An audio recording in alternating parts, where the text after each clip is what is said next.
Have you ever sat at a live poker table watching players limp in one after another just hoping to hit the flop? It's frustrating, unless you know how to exploit them. Limpers are the biggest money leaks in low-stakes poker. If you're not exploiting them, you're missing out on one of the easiest profit opportunities in the game. Today, I'm breaking down 3 proven strategies to turn these passive players into your personal ATM, like I have been doing in my 10 years as a live low-stakes player and live poker coach. So by the end of this video, you'll know exactly how to isolate them pre-flop, dominate them post-flop, and squeeze every last chip out of weak players who limp too much. So let's get started.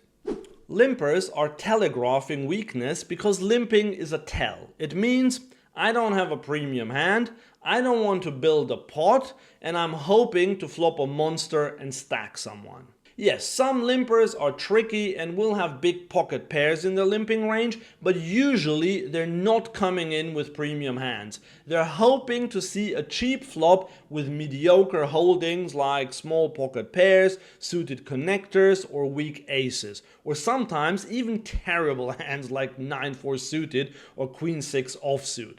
So whenever you have a hand that is ahead of this nonsense range, you are already in a profitable position. And most players know that they should raise those hands to isolate these weak limpers. But I see one mistake these players make over and over again at the 1-2 and 1-3 live tables, like in this example. You play in a 1-2 game, there are 3 limpers and you look down at King-Jack offsuit on the button. Great, let's ISO raise. So you make it $11 and everybody calls. Now the flop comes 8-7-4 and you give up because you're playing a multi-way pot with King-High against 3 players whose ranges smash this board. So what was the mistake then? Well, you raised way too small. If you follow the standard 3x plus 1x per limper rule, you're simply not going big enough. If there's one raiser, I would make it $10 or even $12. But with 3 limpers, $15 seems the absolute minimum. But you can go $18, maybe even $20, and even $25 wouldn't be totally ridiculous. Sure, sometimes they will still all call, which is not ideal, but most of the time you will only get one caller. And then you're in position with a better hand and hopefully a skill edge against a player with a capped range, so you're in a great spot. And if everybody folds, well, that's even better. Now you just pick up $9 uncontested. If I could win $9 with every hand, I'd be a multi-millionaire by Christmas. So just raise bigger, even to a size that feels slightly uncomfortable. And if you're out of position, then go even a bit bigger still. But what if someone calls you and now you're playing an inflated pot with a hand that is okay but not great? Well, as I said, you have a lot of things going for you. And on top of that, now there's even more money in the pot and your opponents might start feeling uncomfortable because they're not used to playing big pots with 9-6 suited or ace-3 offsuit. In a theoretical sense, you will already have won some money. If you raise King-Jack offsuit and an opponent calls your raise to $20 with 9-8 suited, then they will have put in around 50% of the money into the pot, but their equity is less than 40%. So whatever happens in the hand, you already got them to make a mistake. And then there's something else. Most of these limpers just hope to hit something. These are the easiest opponents to exploit, like in this example. You raise to $20 pre-flop with ace-king and 1 limper calls. Flop comes Queen 10-4 rainbow. It's not terrible to check in this spot, but if you c-bet around half pot, they will either fold if they have missed or they might even call with a gut shot. Their range at this point is weak. It consists of small pairs, suited gappers, and they'll fold often enough. But what if they call? We'll get to that in a second, but if you want a quick shortcut to knowing how to exploit every player type at 1-2 and 1-3 live, get my free cheat sheet where you'll learn how to exploit the tag, the lag, the reg, the maniac, the old man coffee, the calling station, and even the pro. Link is in the description below. But now, what do we do if we bet the flop and villain calls? Against sticky players, stop bluffing. If they call the flop with bottom pair or a gut shot, just value bet them when you have it.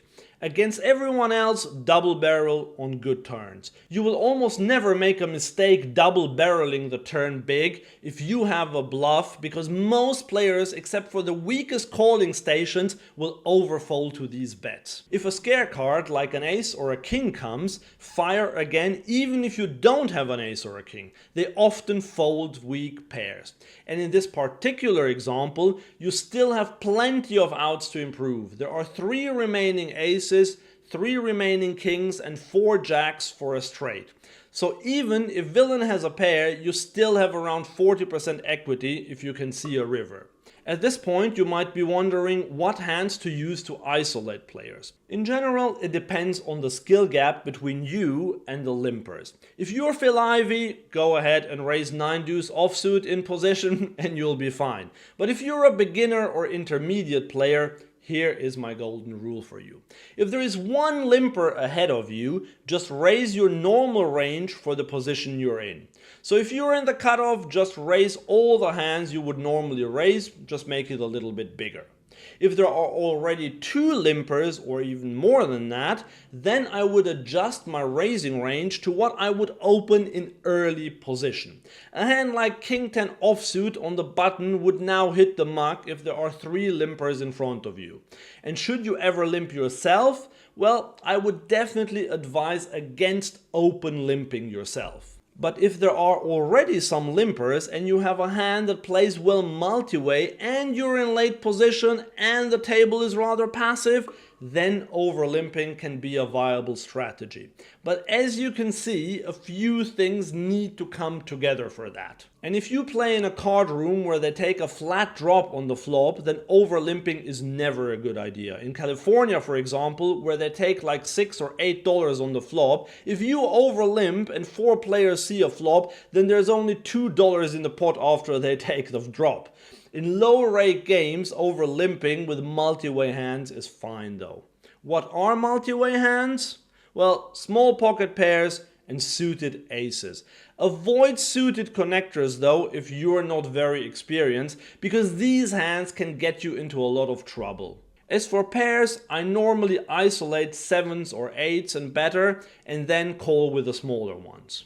And then there's one more nice exploit that can boost your bankroll. Say 3 players limp, and then a weak reg makes it $10. As we said earlier, this raise size is way too small. If you have a hand like Ace-10 offsuit or King-Jack suited in late position, you can now 3-bet to $30. This accomplishes 2 things. 1, all the limpers will most likely fold whatever nonsense they have in their hand given this aggressive action, and 2, the weak reg will also be hard pressed to continue out of position after you 3-bet him. And if everybody folds, you pick up a sizable pot of $19. If I could win $19 in every hand I play, I'd be a billionaire by Easter. But there is one scenario where you have to be very careful, and I see this mistake all the time. Just last week I witnessed this again. There were 3 limpers, a guy raised Ace-Queen offsuit to 12, which again is too small, but that's not the point this time. Now, the first limper raised to $45. The reg, who tried to isolate the limpers, huffed and puffed and then flicked in the call in the end. He then ended up folding on the flop when 3 low cards came, but he could have saved himself some money by just folding to the limp re-raise pre-flop. Because here's the thing, the vast majority of 1-2 and 1-3 players will only make this play with premium hands. Yes, I've seen players do it with pocket 4s or pocket 8s, but I'd rather get bluffed for a small amount than get stacked because I can't fold top pair. These exploits will get you quite far in live low stakes games, but if you want to take your game a step further, you need to learn how to c-bet correctly. In this video here, you will learn a simple shortcut how to approach c-betting in live games.